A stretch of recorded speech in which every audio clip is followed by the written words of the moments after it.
kelanjutan ini semuanya serba tiba-tiba. Dan firman Tuhan sudah mengatakan bahwa segala sesuatu akan digoncangkan. Tentang berakhirnya pandemi ini tidak ada seorang pun yang tahu. Kita tidak bisa memaksa Tuhan harus menghentikan sekarang juga. Tapi kita harus yakin, saudaraku, bahwa sebagaimana firman Tuhan katakan bahwa Dia membuat segala sesuatu indah pada waktunya. Tuhan mau kita belajar percaya bahwa di tengah-tengah situasi yang sulit, Tuhan adalah Tuhan yang tetap pegang kendali atas kehidupan kita. Apapun keadaan yang terjadi, Tuhan Yesus ada bersama dengan kita. Tuhan yang pernah menolong kita di waktu yang lalu adalah Tuhan yang sama yang menolong kita di hari ini. Hasil akhir bukan di tangan corona. Hasil akhir tetap di tangan Yesus Kristus. Dialah Tuhan yang berdaulat. Dialah Tuhan yang tetap pegang kendali atas kehidupan kita.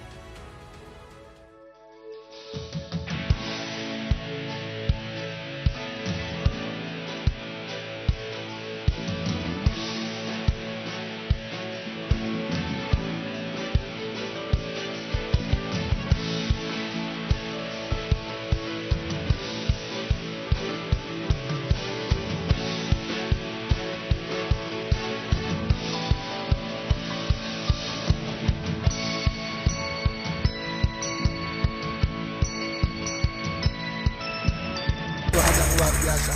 Silakan saya duduk kembali. Saudara masih ingat saya berbicara tentang gereja, ya, pemuritan.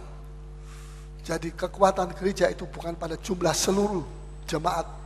Misalnya di sini ada 3.000 jemaat, ya, hari Minggu ada 3.000 jemaat. Itu kekuatan gereja tidak terletak pada 3.000-nya, tapi terletak pada berapa jumlah yang dimuridkan. Karena itu PA ini penting, karena PA ini mesin cetaknya, mencetak pemurid, mencetak murid, begitu.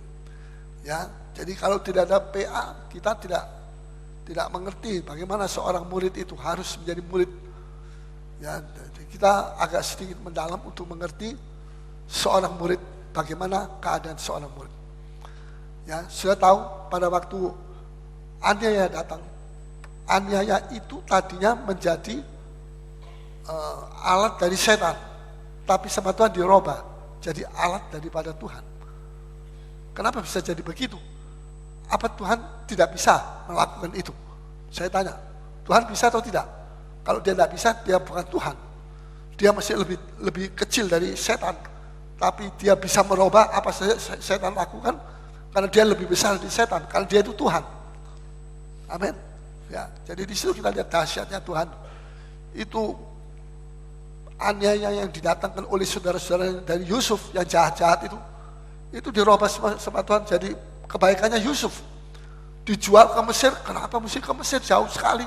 Kenapa kok tidak pergi ke sini aja, ke dekat-dekat ke Libanon, dijual ke Syria di situ? Kok dijual pergi ke, semua orang menyayangkan. Tapi Tuhan bilang tidak. Justru Mesir itu di situ nanti aku punya rencana atas Yusuf untuk aku jadikan dia orang nomor 2 di Mesir, Perdana Menteri Mesir. Ya, jadi kalau dia dikirim ke sana itu sudah betul. Walaupun tempatnya jauh, tempatnya tidak karuan, tempatnya tidak pernah dilihat orang, jarang orang Israel pergi ke sana. Perjalanan banyak, bukan banyak mujizat, banyak kesulitan, pembajakan dan sebagainya. Tapi kalau Tuhan punya rencana, biar itu perjalanan maut itu dirubah sama Tuhan jadi perjalanan hidup, kehidupan. Karena Yesus Kristus itu adalah hidup kekal. Jadi kita melihat pada waktu gereja mengalami aniaya, justru orang-orang Kristen yang tersebar, orang Kristen tersebar. Ya, mereka bikin mission trip sendiri. Siapa yang biayai? Tidak ada. Siapa yang jadi badan sosialnya? Tidak ada. Siapa yang jadi pendeta besarnya? Tidak ada. Siapa yang jadi? Oh, tidak ada semua. Mereka pergi menurut kemauan Roh Kudus. Cara manusia mereka ketakutan karena mau dibunuh sama orang-orang Yahudi. Tapi keadaan ketakutan itu dirubah oleh Tuhan menjadi keadaan misi. Mereka pergi ke daerah-daerah melarikan diri dan sampai ke Venesia, itu di Italia. Mereka pergi ke sana. Sebab di mana-mana itu ada orang Yahudi dan ada sinagognya, ada. Jadi mereka punya family, mereka tinggal di family mereka. Dan di sana mereka tidak bisa diam, mereka cerita tentang apa yang terjadi di Yerusalem. Mujizat demi mujizat terjadi di Yerusalem. Dan orang-orang Yahudi yang di daerah pengasingan itu dengar begitu, mereka percaya. Wah, saya percaya itu. Kalau begitu Yesus itu Mesias sudah datang. Ya, sudah datang. Dia sudah mati disalib, dia bangkit, dia naik ke surga, dia sekarang duduk di sebelah kanan Allah Bapa. Rasul-rasul masih tinggal di Yerusalem. Rasul-rasul harus mengembalakan orang-orang Kristen di Yerusalem, kira-kira masih ada 100.000, masih banyak. Ya, katakom itu di Italia, itu di Roma, itu di bawah kota Roma itu ada satu kota tersendiri yang namanya katakom. Katakom itu ini satu saudara kita di sini pernah pergi ke sana, ya ikut tur, ya tur ke sana itu katakom itu lorong-lorong, ya di atasnya ini kotanya, kota Roma. Mereka tinggal di katakom.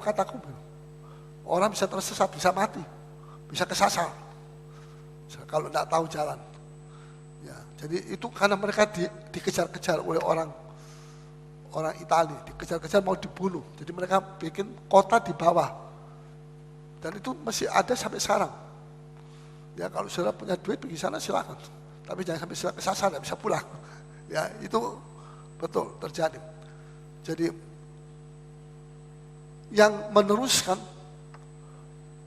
penyebaran Injil itu adalah murid-murid. Jadi coba kita membaca dalam ayat pasal 5 ayat 14. Ini sih saya mau mengulangi sebab saya nanti tidak mengerti apa itu pemuritan dan sebagainya. Ya, mari kita akan baca di dalam ya,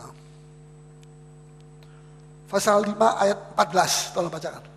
Pasal 5 Kisah Rasul ayat 14.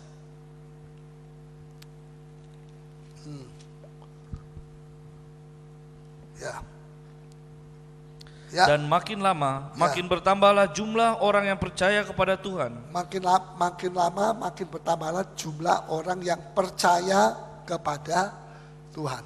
Orang Yahudi yang percaya kepada Yesus. Itu jumlahnya makin banyak.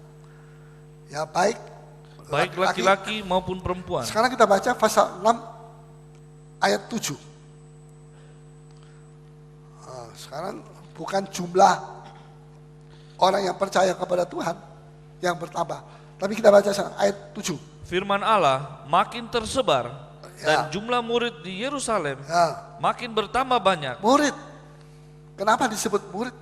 Kalau disebut orang percaya makin jumlahnya makin lama makin banyak, sudah kita bisa mengerti.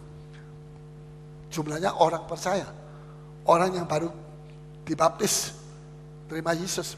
Tapi di sini jumlah murid di Yerusalem juga makin bertambah banyak. Ya, dan ini sejumlah besar imam menyerahkan diri dan percaya. Jadi ini nanti akan terjadi, ini sekarang sedang terjadi. Untuk mempersiapkan nanti sebentar lagi akan terjadi pembunuhan aniaya atas orang Kristen dan dimulai dengan pembunuhan atas Stefanus. Ya, Stefanus dibunuh dirajam. Pada waktu itu aniaya terjadi secara serentak di mana-mana, orang Kristen ditangkapi, dibunuh sama Saulus yang akhirnya nanti jadi Rasul Paulus. Ya, dan pada waktu itu kita lihat yang keluar itu murid-murid menyebar kemana-mana. Tapi pada mereka itu kayaknya mereka ketakutan hatinya kepada tentara Roma. Tapi mulutnya dikasih kuasa untuk menyakiti setan, yaitu Injil. Mereka tidak bisa diam, mereka terus bicara tentang Injil, Yesus Kristus. Mereka bersaksi tentang mujizat demi mujizat yang terjadi itu disaksikan oleh mereka dan itu menyakiti iblis. Makanya kita tidak boleh diam. Kalau kita diam, kita memberi kesempatan iblis senang. Kita mesti bersaksi. Bersaksi sederhana, tapi ada kuasa menyengat seperti kumbang menyengat dan menyakiti iblis, bahkan membunuh iblis. dengan kuasa Injil Kristus. Nah, saya tidak bisa mengulangi lagi soal murid ini. Jadi ada dua golongan, murid dan orang percaya. Orang percaya itu orang-orang yang baru masuk jadi Kristen. Yang kedua, murid itu orang-orang yang sudah mulai seperti kita di sini diberi PA, dididik lebih dalam jadi murid. Ya. Begitu. Jadi sekarang hal pertama, pemuridan ini kita melihat di dalam Wahyu. Silakan buka Wahyu pasal yang ke-12. Pasal 12 ini generasi akhir zaman lahir. Generasi akhir zaman. Jadi anak dikatakan di sini untuk menelan anaknya segera sesudah perempuan itu melahirkannya. Ayat 4. Lalu ayat 5, maka ia melahirkan seorang anak laki-laki yang akan menggembalakan semua bangsa dengan kain besi. Coba tolong bacakan terus tiba-tiba ayat 5b. Tiba-tiba anaknya itu dirampas ya, dan dibawa lari kepada Allah dan ke tahtanya. Jadi tidak ada tempat paling aman kecuali di takhta Allah, di dekat Allah. Ya, ini secara simbolis, artinya diamankan generasi muda, generasi akhir zaman. Jadi kita tidak tahu, mungkin anak kita itu nanti akan jadi generasi akhir zaman. Mungkin cucu kita nanti akan masuk menjadi generasi akhir zaman. Jadi jangan mendidik sembarangan, anak-anak kita mesti masukkan takut akan Tuhan. Itu penting saya, takut akan Tuhan. Ya tidak mudah, dan ada orang bilang mendidik anak itu lebih sulit daripada orang lain. Memang kenyataan tidak semua, tapi begitu, ada yang begitu. Ya, tetapi kita harus tetap konsekuen untuk mendidik anak-anak kita menjadi generasi akhir zaman. Jangan memaki-maki, jangan mengatai, jangan mengutuk, jangan nanti itu anak bisa menjadi anak akhir zaman yang tidak karuan. Ya, jadi kita mesti berhati-hati.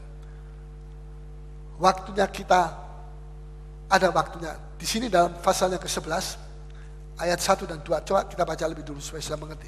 1 dan 2. Kemudian diberikanlah kepadaku sebatang bulu seperti tongkat pengukur rupanya. Tongkat pengukur. Terus Dengan kata-kata yang berikut. Bangunlah dan ukurlah bait suci Allah. bait suci Allah mesti diukur. Terus Dan mesbah. coba itu gambarnya tabernakel mana? Gambarnya tabernakel coba. Sudah ada. Coba ditampakkan di sini. Cepat sedikit, mesti jamnya jalan terus ini. Ya. Ya. Ya. Terus baca terus. Dan mereka yang beribadah di dalamnya. Ya. Jadi ukurlah bait suci Allah dan mezbah. Mezbah dupa. Nah itu. Walau kecil sekali ya. Ini mezbah dupa. Ini bait Allah. Ini mesti diukur. Ini halaman. Tidak usah diukur ini. Ini diserahkan kepada antikris diinjak-injak selama 3,5 tahun. Jadi antikris akan membunuh banyak orang. Ya, tapi yang di sini ini selamat ini. Ini di sini dilindungi. Orang ini disuruh hitung, ukur. Orang yang menyembah di sini juga mesti diukur. Jadi seluruh di sini yang menyembah diukur, tapi di sini tidak diukur. Ini dibuang. Itu halaman nama. Terus kita baca ayat 2. Tetapi kecuali karena pelataran bait suci yang di sebelah luar. Itu pelataran tadi bait suci itu yang di luar itu kecualikan. Tidak usah diukur nih. Loh, mana? Coba itu gambarnya terus saja. Jangan diganti-ganti dulu. Ini tidak usah diukur. Terus Janganlah engkau mengukurnya. ya. Terus Karena ia telah diberikan kepada bangsa-bangsa lain. ya. Dan mereka akan menginjak-injak kota suci Ya. 42 bulan lamanya. 42 bulan sama dengan 3,5 tahun. Ya, dan ini waktunya sudah dekat. Ada satu bank di sini yang sudah pakai chip 666 itu. Ya, itu semua alatnya antikris. Antikris ini manusia yang jadi setan. Setan yang jadi manusia. Jadi lawannya Yesus anak Allah jadi manusia. Ini setan jadi manusia. Selalu meniru, tapi meniru yang jahat ya. Itu setan. Ya, jadi setelah dia nanti dia mau menguasai dunia. Dan dia pintar. Kalau dia mau menguasai dunia, dia mesti punya satu poin, satu kunci yang dengan kunci itu dia bisa menguasai seluruh dunia. Apa itu kunci? Uang. Nah, untuk menguasai keuangan itu dia pakai chip 666. Seluruh keuangan dunia ini akan dia kuasai. Akan dia pimpin sendiri. Ya, dan kalau dia bisa menguasai dunia ekonomi, dunia politik, dia kuasai dunia ketentaraan, mau perang melawan Israel, dia kuasai. Ya, ini negara Eropa nanti ikut Amerika bergabung dengan Timur Tengah melawan satu negara, yaitu Israel. Itu peperangan, ini saya mesti terang-terangan ini peperangan akhir zaman, peperangan Harmagedon. Saya lihat pada waktu saya pergi ke Israel beberapa tahun yang lalu, tidak besar, Harmagedon itu kecil aja, subur, banyak gandumnya, kecil. Itu lembah, di situ nanti orang Israel banyak yang mati, 2/3 Israel mati, sisa 1/3 yang selamat, itu yang percaya Yesus sebagai Tuhan dan Juru Selamat. Dan Tuhan melalui 1/3 bangsa ini, Tuhan membangun kerajaan Daud, ya, dengan ibu kota bukan Washington, bukan Roma, tapi Yerusalem. Yerusalem akan dibangun dahsyat selama 1000 tahun. Yerusalem akan jadi ibu kota dunia. Dan bangsa-bangsa tiap tahun pergi ke sana, termasuk bangsa Mesir. Kalau tidak pergi sana, tidak turun hujan, kutuk jatuh. Jadi mereka mesti datang menghormati Allahnya Israel. Allahnya Israel itu diperintah bukan secara republik, bukan kerajaan, tapi semacam kerajaan, tapi kerajaan Daud. Ya. Jadi yang bertakhta itu di atas kerajaan itu adalah Yesus Kristus. Ya. Saya tidak tahu bagaimana bentuknya nanti, tapi kira-kira begitu. Yesus Kristus akan menduduki takhta Daud selama 1000 tahun. Dan bangsa-bangsa semua datang ke Yerusalem tiap tahun, paling sedikit 1 kali, untuk sembahyang di dalam bait Allah. Kayak seperti sekarang mereka pergi ke Mekah sembahyang di dalam bait suci. Nanti itu akan terjadi dengan Yerusalem. Mereka tidak pergi ke situ lagi, tapi pergi ke sini. Itu nanti diputar balik bersama Tuhan. Ya, sebab Tuhan akan memerintah dalam kebenaran. 1000 tahun kerajaan tidak ada dosa. Tapi dosa mau, tapi dipukul. Ya, dan kita jadi pemerintah. Kita hidup di dalam dunia roh, tapi kita punya daging. Kita jadi, ya nanti siapa tahu saudara Herman nanti jadi lurah, ya lurah yang di mana sudah suka jadi bupati, ya nanti siapa lagi Ken jadi apa? Ya macam-macam. Saudara Hengki jadi gubernur. Ya, kalau ada orang mau berbuat dosa dipukul, tak, mati dia sudah. Tidak boleh ada dosa. Ya itu zaman 1000 tahun. Lama itu 1000 tahun. 1000 tahun tuh, wah. Jadi sekarang begini, ada waktunya kita untuk beribadah. Tapi ada waktunya ibadah kita itu diukur, masuk ukurannya Tuhan atau tidak. Semua ada waktunya Allah. Semua ada waktunya Tuhan. Jadi kalau kita mau cepat-cepat sama Tuhan itu diam-diam saja. Kamu mau cepat-cepat ya, mau cepat apa? Jangan cepat-cepat, kamu mesti belajar menurut mau waktuku, bukan cepat-cepat. Manusia sepertinya tidak serentanan, tidak sabar. Ya, bukannya Tuhan yang mesti menawar, yang mesti menyesuaikan dirinya dengan waktunya kita. Kita yang mesti menyesuaikan waktu kita dengan waktunya Tuhan. Ya, sekalipun zaman ini masih disebut zaman kemurahan, tapi jangan kita menyia-nyiakan dan bermain-main dengan waktu kemurahan ini. Sebab ada tertulis dalam Wahyu pasal 10 ayat 6, tidak akan ada penundaan lagi. Mari kita baca. 10:6. Wahyu 10 ayat 6. Bagian B. Bagian B. Ya. Tidak akan ada penundaan lagi. Ya. Tidak akan ada penundaan lagi. Jangan main-main dengan waktu. Ini waktu kemurahan, ini zaman kemurahan sekarang. Kemurahan. Terus kita mau main-main dengan kemurahan. Kita mau bermalas-malas dengan kemurahan. Oh, tidak bisa. Bible bilang di satu sisi waktu kemurahan, tapi di sisi lain ada peringatan. Tidak akan ada penundaan. Itu tidak ditunda, waktunya tidak ditunda. Masih harus. Kalau mesti jadi A, ya mesti jadi A. Jadi B, jadi B. Bukan karena, oh ini masih zaman kemurahan. Tuhan tolong, berikan waktu yang cukup lagi. Beri 100 tahun hidup saya. Oh kok enak. Tuhan bilang, 100 tahun kamu juga nanti akan hidupnya tidak karuan. Ya, kalau kamu sekarang tidak sungguh-sungguh, nanti dikasih 100 tahun juga tidak karuan. Sama. Ya, jadi kita mesti menyesuaikan waktu kita dengan Tuhan. Sekalipun ini zaman kemurahan.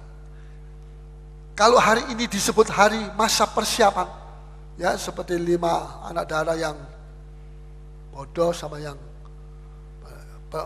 mereka mempersiapkan diri, maka kalau hari-hari ini disebut masa persiapan, mari bersiaplah, siapkan hatimu, siapkan hidupmu untuk menghadapi mempelai laki-laki sorga. Siap, kita mesti siap betul-betul, begitu. Ya, jangan kita nanti waktu persiapan kita bertengkar, gegeran, gasak-gasakan sama sesama hamba. Nanti kalau waktunya cari minyak, kita tidur-tiduran. Nanti waktunya masuk pesta, kita cari minyak. Dapat minyak? Dapat. Bisa masuk, pintu tertutup. Kenapa tidak mau dibuka? Salahnya Tuhan tidak mau buka. Saya sudah punya minyak. Ini bukan waktunya cari minyak, ini waktunya masuk pesta. Ya. Minyakmu tidak berlaku sudah, tidak berlaku. Jadi hati-hati, kita jangan waktu persiapan ini kita sia-siakan untuk melakukan hal-hal yang tidak berkenan kepada Tuhan. Kemudian dikatakan dalam Wahyu 10 ayat 10, tolong bacakan. 10 ayat 10. Ya. Lalu aku mengambil kitab itu dari tangan malaikat itu, ya, dan memakannya. Ya. Di dalam mulutku ia terasa manis seperti madu. Ya. Tetapi sesudah aku memakannya, perutku menjadi pahit rasanya. Jadi ini ada satu kitab kecil. Kitab kecil ini anehnya mempunyai 2 macam rasa. Waktu dimakan rasanya manis seperti madu. Ya, siapa yang tidak mau madu? Ya, tapi waktu dia masukkan di dalam perutnya, rasanya ada rasa yang kedua, pahit. Pahit seperti daun kates, daun papaya. Pahit, lebih pahit lagi dari itu mungkin. Ini luar biasa. Kitab ini punya 2 macam rasa. Ya. Saudara, jadi begini, firman Tuhan itu, kitab itu firman Tuhan. Ini kitab yang kecil. Firman Tuhan ini kalau kita makan rasanya manis. Rasanya manis. Banyak orang suka ya mendengar firman Tuhan, sebab firman Tuhan yang kita dengar itu mengandung janji Tuhan. Janji Tuhan itu manis. Ya, firman Tuhan itu mengandung penghiburan. Penghiburan itu manis. Kalau sudah susah, sudah dihiburkan, manis itu. Ya, mengandung berkat-berkat Tuhan.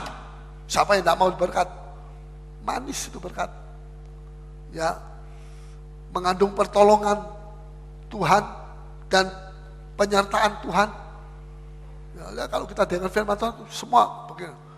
Saya tidak tahu kalau di tempat lain, di kerja lain, tapi kalau di sini saya lihat sudah tidak ada yang ngantuk. Ini heran saya. Dulu permulaan 2 tahun yang lalu, saya masih lihat banyak yang ngantuk. Om Paulus kok lama sekali tidak selesai. Sekarang saya suruh berdiri, dia masih lihat saya terus, kayak mau dengar terus begitu. Ya, saya pikir memang sudah waktunya ya saya. Jadi sudah masih mau dengar tapi sudah habis. Nah ini begitu juga nanti kalau kita tidak sungguh-sungguh, kita masih mau dengar firman, firman sudah diambil dari atas muka bumi. Kita bilang, mana saya masih mau dengar firman. Saya ini baru kemarin dengar firman yang bagus, yang berkuasa. Kok sekarang sudah tidak ada, sudah cabut sama Tuhan. Tidak bisa lagi dikembalikan. Jadi Tuhan itu tegas dan adil, tapi dia itu murah hati. Saudara, sayang, di antara mereka yang suka mendengar firman itu, tidak semuanya suka prakteknya firman. Nah itu di situ, Pak. Mengapa? Sebab firman yang dipraktekkan itu rasanya berbeda dengan yang didengar. Waktu masih didengar, dimakan. Seperti sekarang sudah dengar firman, sudah makan firman. Ini rasanya manis. Manis. Ya. Tapi nanti kalau sudah masuk dalam perut, rasanya pahit buat daging. Tapi manis buat roh kita. Ya. Tapi waktu makan itu manis. Wah, manis. Bagus ini firman. Dipuji, disanjung, diapakan aja. Tapi saudara, itu belum seluruhnya. Itu masih baru 50%.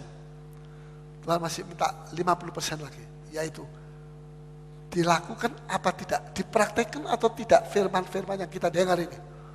Apa kita cuma, ya bagus, betul. Itu semua itu yang dikhotbahkan pendeta Paulus, itu firman Tuhan. Beberapa saudara ngomong gitu sama saya. Itu om saya dapat dari Tuhan, itu Tuhan bilang, itu firman Tuhan. Betul. Tapi sekarang kamu mesti praktek. Ya, kalau praktek itu pahit. Pahit buat daging kita pahit, tapi buat roh kita manis. Dan Tuhan menuntut dua rasa ini kita mesti alami.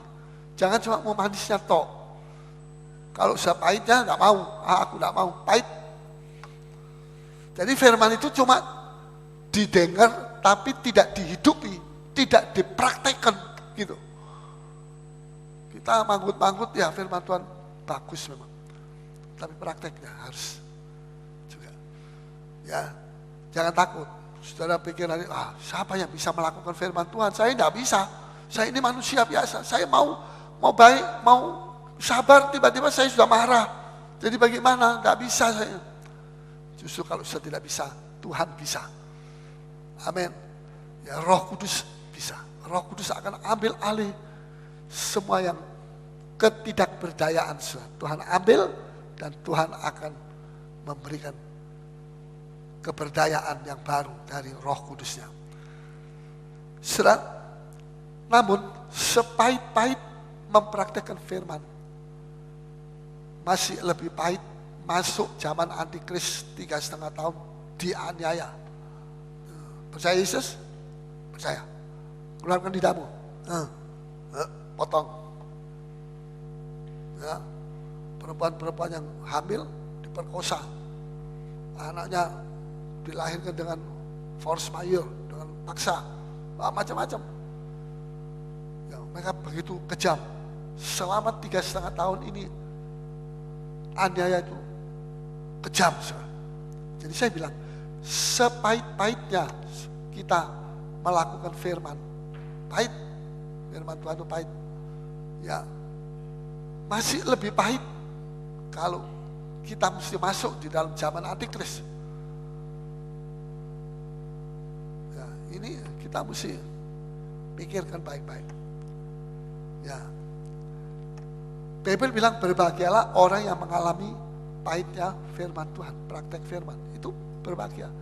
Orang yang miskin dalam roh, orang yang teraniaya karena kebenaran, itu semua dia melakukan firman. Sampai dia teraniaya. Ini dibenci karena Yesus, di kantor diturunkan pangkatnya karena Yesus, karena dia seorang Kristen. Ini praktek firman. Ada banyak orang Kristen yang murtad, jadi pengkhianat. Dia jual imannya dia. Jadi bukan jadi Kristen ya dengan uang. Tapi lihat nasibnya orang gitu-gitu itu semua.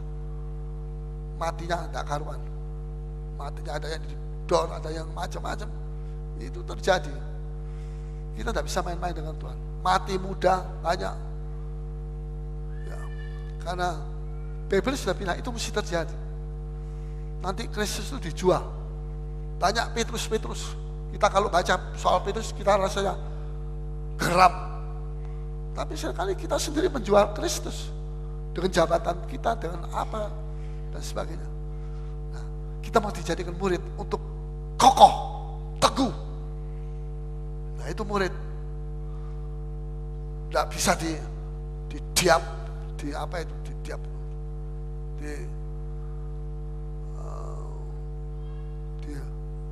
disuap dengan uang. Kayak Yudas saja. Itu Yudas itu nanti akhir zaman.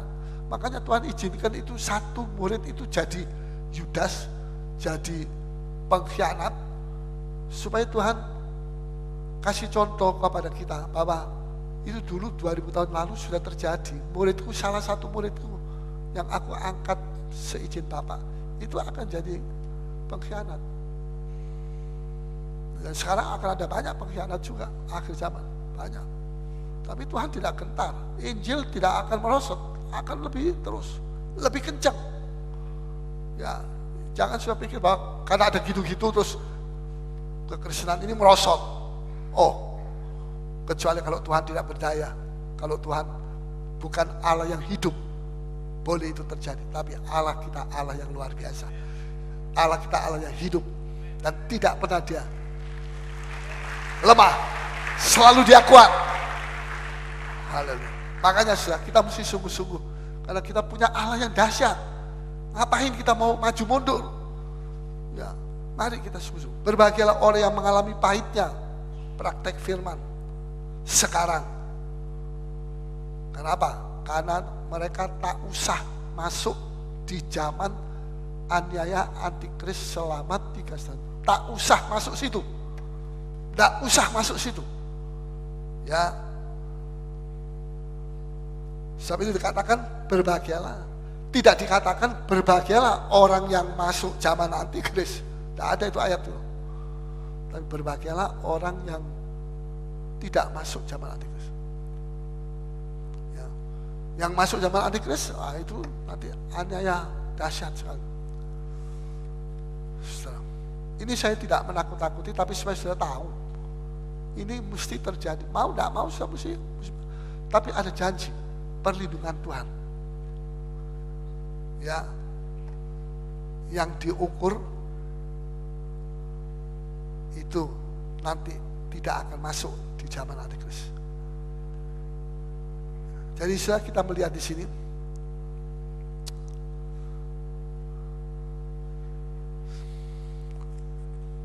Tuhan itu baik sekali.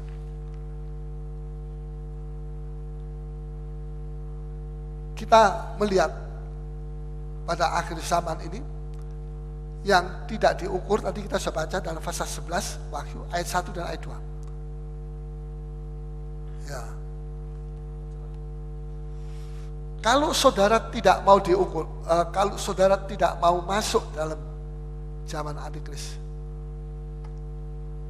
hendaknya saudara maju dan maju dan maju terus. Ya, mana? Coba. Ya. Sudah mesti maju. Dari sini sudah maju. Maju, masuk sini. Sampai masuk ke sini. Mulai di sini ini tidak diinjak-injak oleh antikris. Antikris tidak bisa menginjak, tidak bisa masuk situ. Tidak bisa masuk sini. Sampai sini tidak bisa. Dia cuma menginjak-injak yang di sini aja, diinjak-injak, dikasih tahu. Orang Kristen halaman, saya tahu tuh halaman itu apa. Halaman itu ya, enggak sungguh-sungguh. Orang Kristen enggak sungguh-sungguh. Ya, kita harus maju dan terus maju sampai masuk ruangan kudus. Di sini kita tidak diinjak. Antikris tidak bisa menginjak-injak kita, tidak bisa menyengsara kita. Tapi kita mesti maju. Kalau kita mundur lebih lagi di sini. Ini dunia. Ya, lebih dijajah habis-habisan. Ya. Kalau orang Kristen maju, terus maju, dia luput dari, dia ada di ruangan kudus. Luput daripada antikris. Ruangan kudus itu ini ruangan Maha Kudus. Ini halaman. Tapi orang Kristen yang mundur karena percobaan, karena ujian, ada ujian, kena ujian, mundur karena tersinggung kepada salah satu saudaranya di komsel, tidak mau pergi komsel lagi misalnya. Hati-hati sudah, jangan.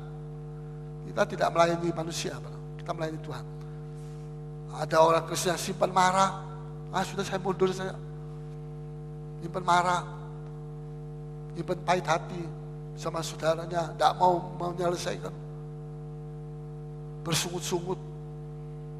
Ya, kalau di muka orang ya baik-baik, tapi kalau di belakang bersungut-sungut ya. Hati-hati, itu orang-orang yang begitu itu mundur dia. Dan kalau dia mundur, dia tidak masuk dalam ruangan kudus.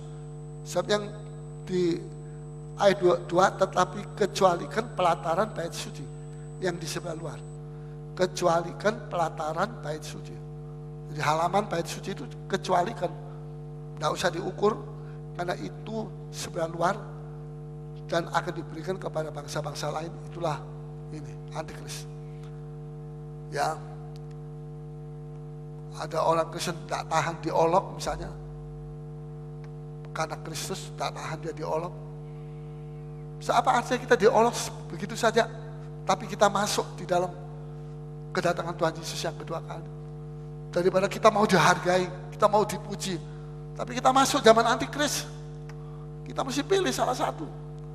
Tidak ada artinya itu kalau kita diolok karena Kristus. Jangan kita diolok, dicemooh karena kita berbuat salah, karena kita korupsi misalnya. Nah, itu patut kita malu. Kalau tidak tahu malu ya memang manusia zaman sekarang tidak tahu malu, sudah kebangetan.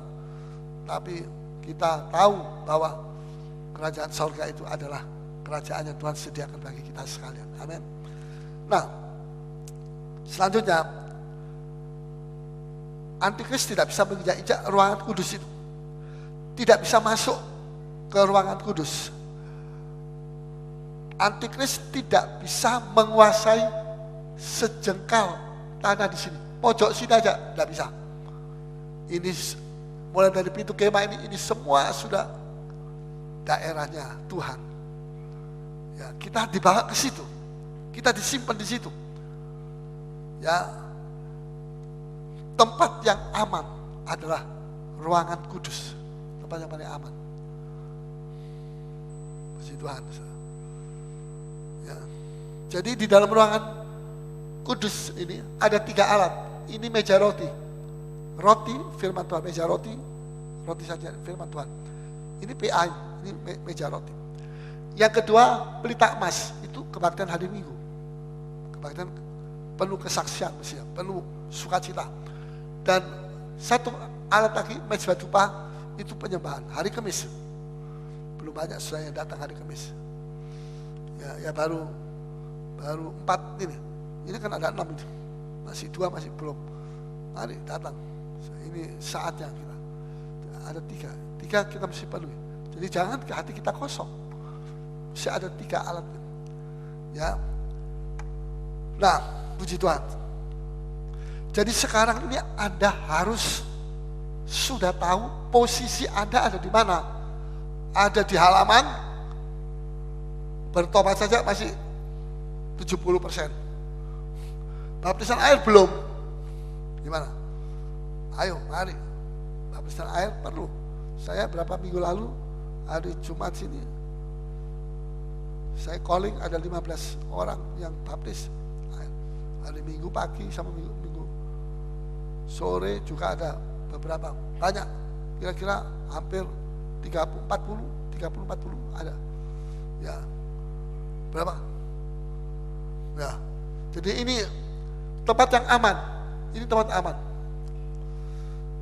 Kita mesti tahu posisi kita di mana. Ya. Jadi Anda harus tentukan posisi Anda mana yang Anda pilih. Pilih halaman atau pilih ruangan kudus. Anda sudah mesti mulai sekarang memilih. Jangan tunggu Kalau antikris sudah datang, baru kita mau tentukan posisi kita. Menentukan posisi itu bukan tunggu kalau antikris sudah datang, telat. Kalau antikris sudah datang, kita tidak bisa pilih lagi, kita tidak bisa merubah. Saya ada di sini. Antikris datang, saya mau pindah sini. Tidak bisa. Ya. Sebelum antikris muncul, kita menentukan posisi kita. Apa kita mau selamat dari antikris? Ayo kita maju. Ini jalannya maju nih. Jangan mundur. Orang Kristen kalau mundur turun dia, keluar. Dari pintu gerbang nih, keluar. Bagaimana? Tapi kalau kita maju, ya antikris mau masuk, tidak bisa masuk. Jadi kita harus menentukan posisi kita.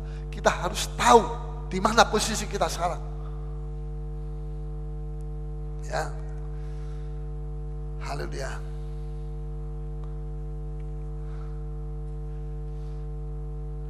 Lanjut. Halaman tidak boleh diukur. Ya. Selanjutnya. Saya mau maju terus. Kristen halaman. Apa artinya Kristen halaman? Itu saya mau jelas itu. Kristen halaman ini loh mana? Ini terlalu cepat. Kristen halaman ini adalah Kristen kanak-kanak rohani. Kanak-kanak rohani. Katakan sama-sama, kanak-kanak rohani. Ya. Cirinya kanak rohani berfokus kepada berkat-berkat saja. Betul, kita boleh minta sama Tuhan. Saya seringkali minta sama Tuhan sesuatu. Tuhan kasih sama saya. Luar biasa. Ya, tetapi kita jangan terus berfokus kepada berkat. Ya. Setelah kita ini kalau kita diberkati, kita baru sukacita, kita memuji Tuhan, haleluya Tuhan saya diberkati.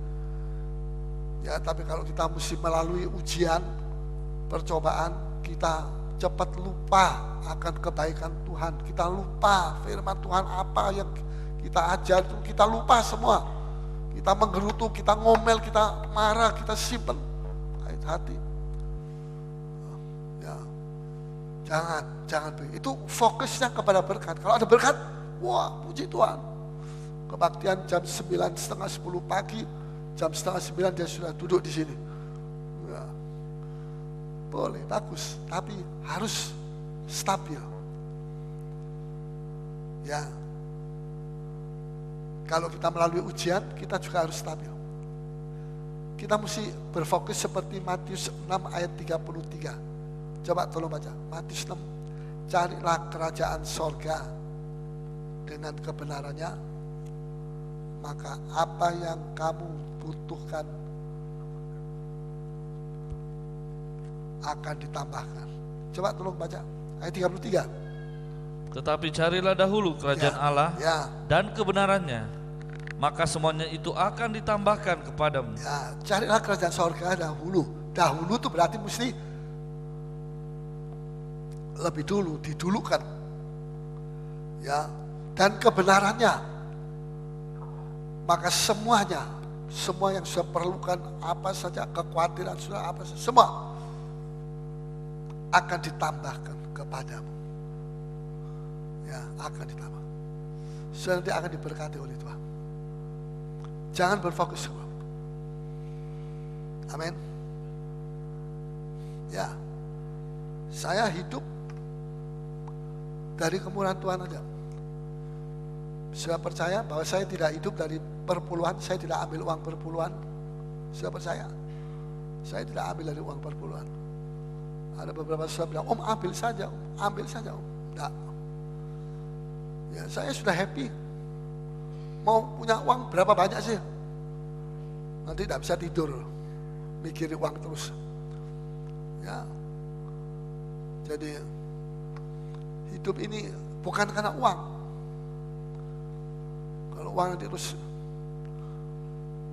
digendangkan begitu, di koran, di mana, wah repot.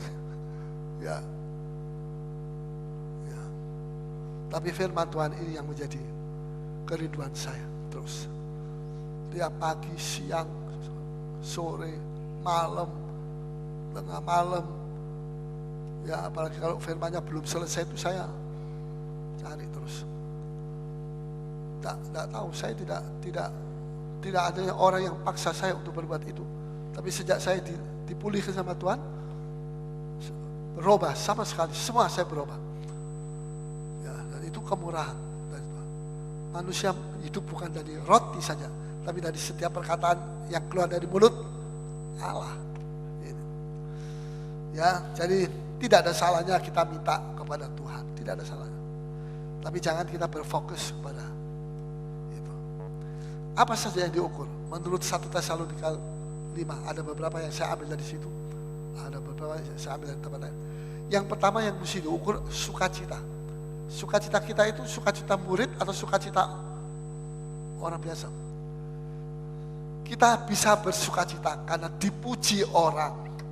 Waduh, Paulus itu hebat ini. Awas, hati-hati. Jangan saudara suka memuji saya. Itu tidak usah. Ya, kalau memuji, dipuji manusia, kemudian orang sukacita dia. Itu sukacita palsu.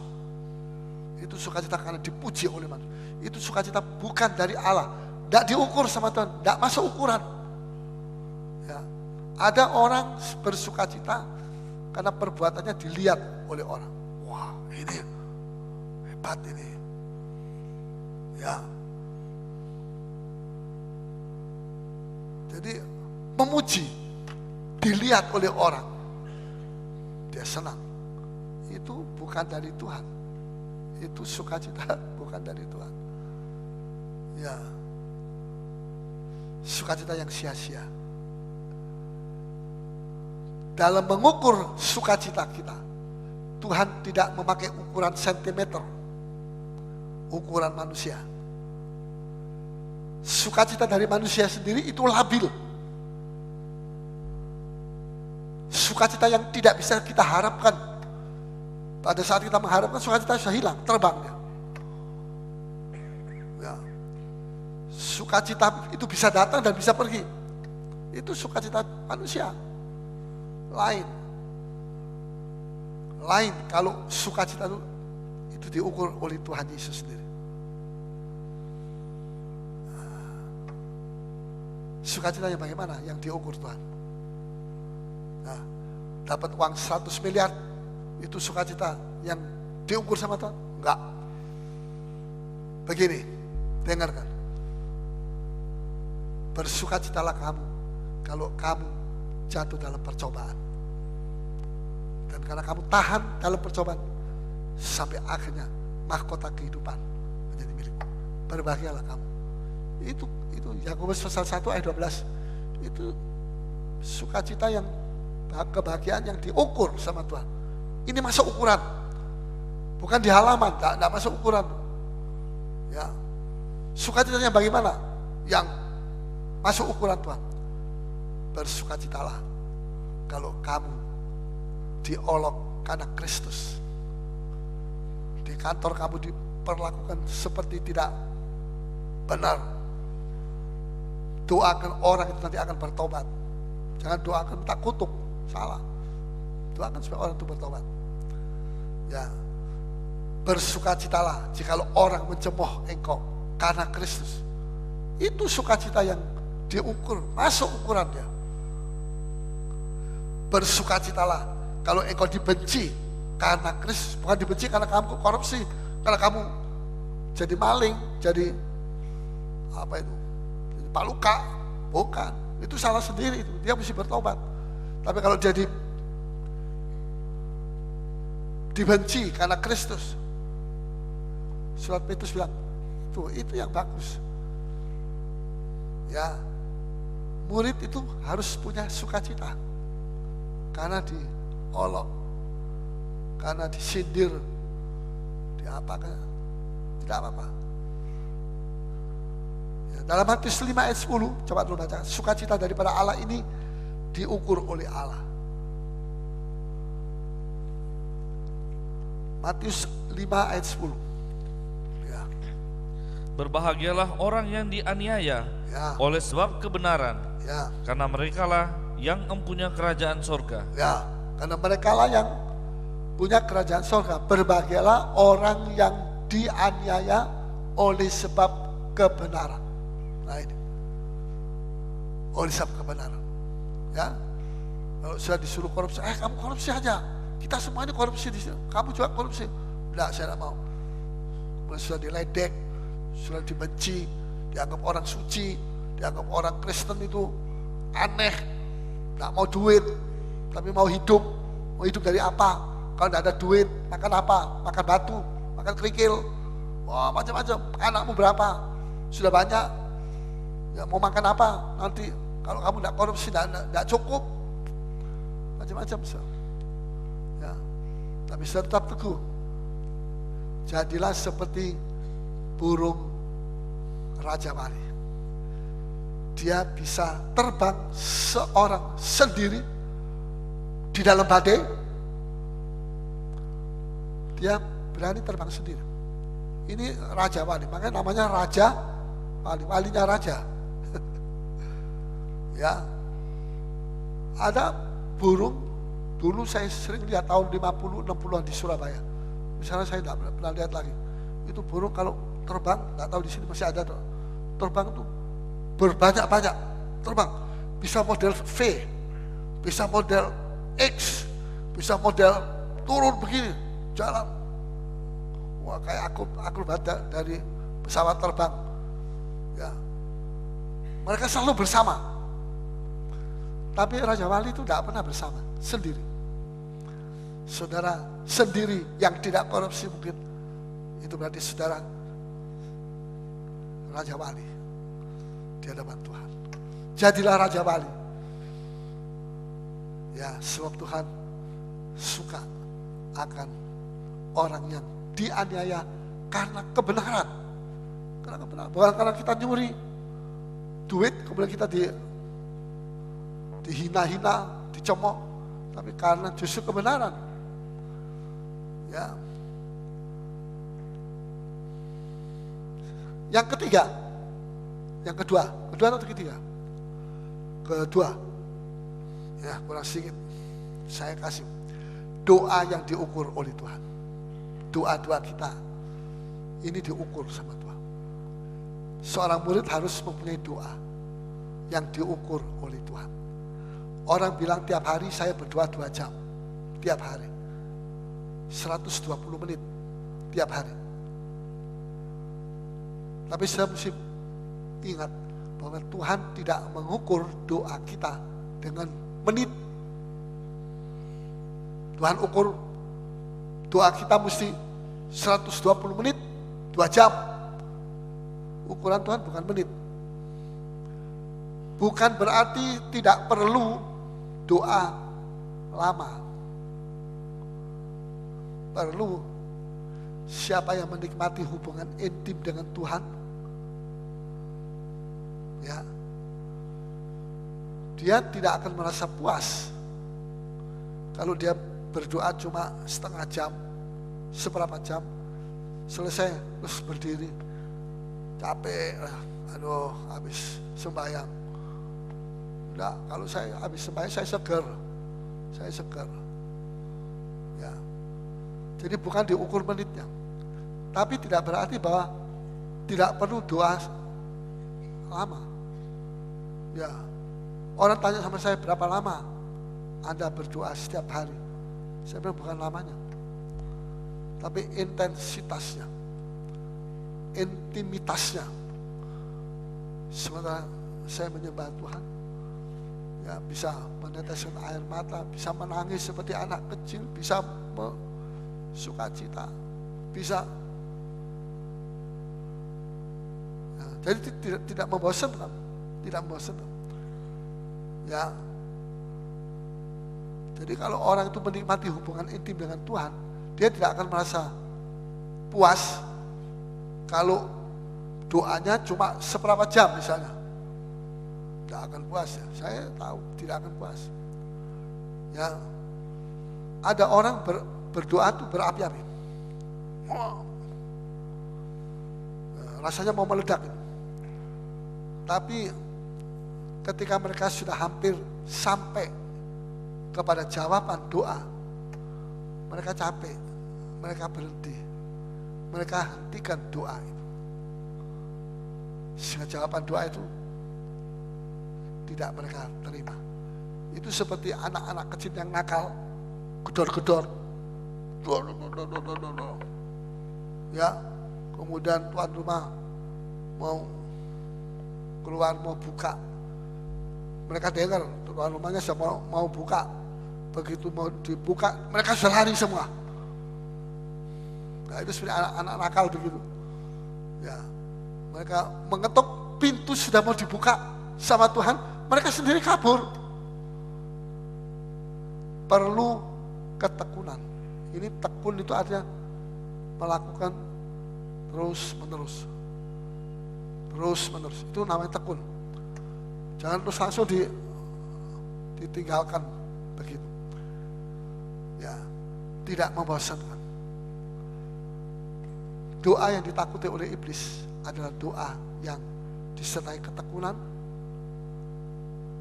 Doa tidak kunjung padam, nyala terus apinya. Doa yang berjaga-jaga, doa yang penuh roh, itu yang ditakuti sama iblis. Doa yang penuh roh dan doa yang tidak lelah, tidak pernah lelah, itu ditakuti sama iblis. Ya, doa yang tidak kunjung padam, apinya nyala terus.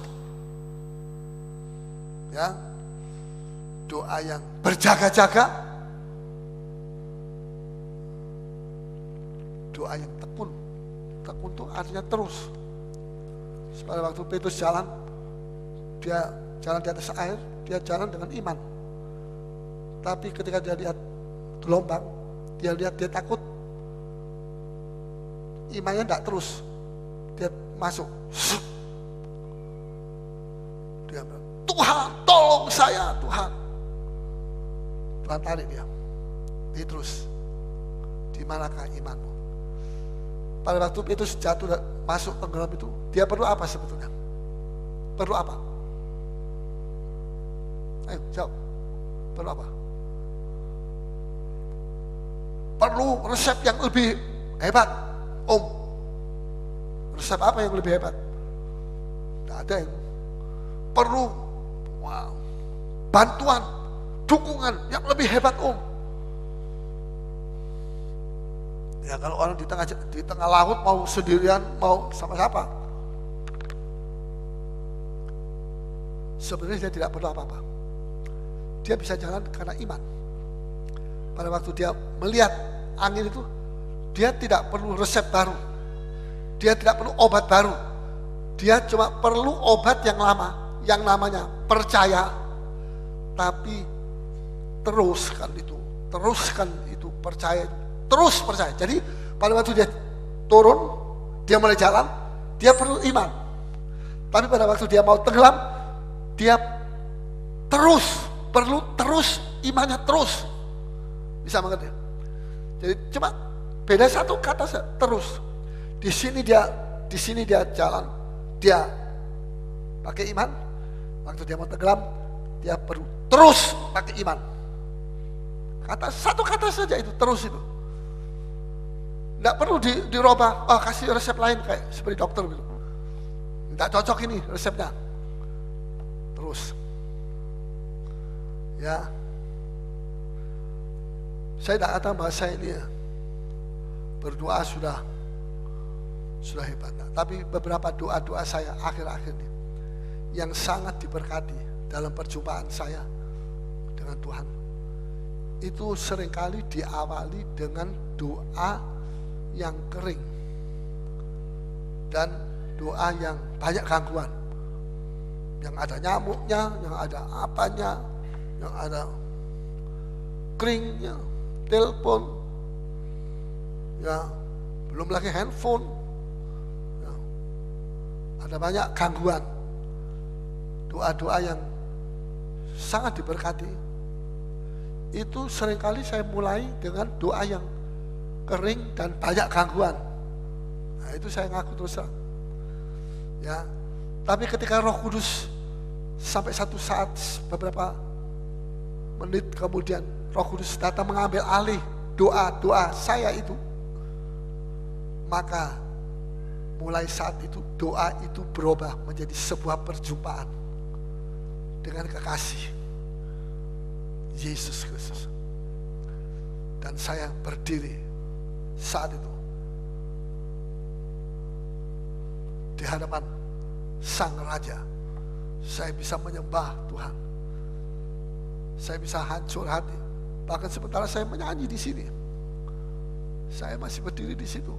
Saya bisa, air mata saya selalu turun karena melihat begitu besar pertolongan Tuhan kepada saya. Apapun yang saya balas, saya tidak bisa membalas. Ya, jadi jangan saya bilang, saya punya doa ini kering, mulai sudah kering, tengah-tengah sudah tidak banyak gangguan, sudah banyak doa saya yang permulaannya kering dan banyak gangguan itu akhirnya menjadi doa yang sebuah perjumpaan dengan Sang Raja yang begitu luar biasa. Saya dikuatkan, saya bangun segar. Ya, tidak berarti daging kita ini selalu, kadang-kadang dia juga lemah, saya akui. Dagingnya pendeta sama dagingnya saudara sama saja. Ya, tapi kita mesti terus, jangan kita berhenti sampai kita berdiri di hadapan Sang Raja. Itu doa yang sungguh, yang diukur sama Tuhan, masuk ukuran. Ya, dan itu bisa terjadi. Mungkin saya bilang, ya Om Paulus itu pendeta, 50 tahun sudah saya ini kenal pengajaran ini. Saya kan bukan pendeta. No, biar saya pendeta kalau tidak oleh Roh Kudus ada dalam saya tidak akan mengalami hal-hal seperti itu. Jadi itu karena Roh Kudus. Kita mesti siapkan tempat untuk Roh Kudus di dalam kita. Dan nanti lihat, hidup saya akan berubah. Doa saya akan berubah. Semuanya akan berubah. Yesus Kristus menjadi Raja segala raja di dalam hidup kita. Saudara menjadi murid-murid Tuhan. Ya, mari kita bangkit dari semua kita.